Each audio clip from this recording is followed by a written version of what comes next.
இப்படி ஒரு சூழ்நிலையில உன்னை சந்திப்பேன்னு நான் கொஞ்சம் கூட நினைக்கிறேன். இங்க இருந்து நீ போகலனா சத்தம் போட்டு ஊரை போட்டுவேன். நீ என்ன கைவிட்டாத. என்ன போலீஸ் தேடிட்டு இருக்க. நான் வாழணும். எல்லாம் மறந்து நான் நல்ல மனுஷனா வாழணும். எனக்கு தெரியும். இதுவரை நான் தப்ப மட்டும்தான் செஞ்சிருக்கேன். உன்னுடைய வாழ்க்கையை கூட நான் பாழாக்கியிருக்கேன்.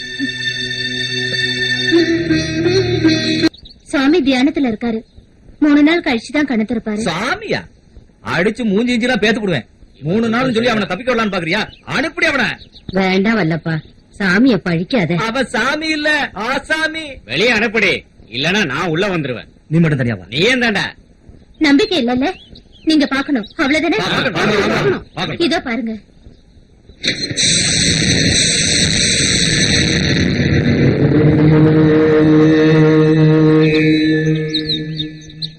சுவாமியே சரணம்.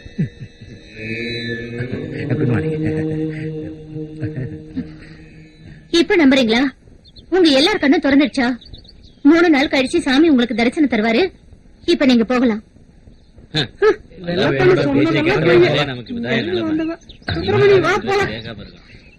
யாரு வால்மீகியோட மச்சானோ? ஓம் நம சிவாய, ஓம் நம சிவாய. ஈஸ்வரா, எனக்கு ரொம்ப பயமா இருக்கு. நாம எங்கேயாவது தப்பிச்சு போயிடலாம். எதுக்காக? இன்னையில இருந்து மூட நம்பிக்கை நிறைஞ்ச முட்டாள்கள் இருக்கிற அந்த கிராமத்துக்கு ரட்சகண்ணா. பிரம்மா எனக்கு கொடுத்த புதிய ஜென்மம். சுவாமி சுவாமி பிரம்மானந்தா. ஓம் நம சிவாய. எப்பவுமே நீங்க என்னோட இங்கேயே தங்கணும்னா இந்த ஊர் அறிய என் கழுத்துல தாலி கட்டணும்.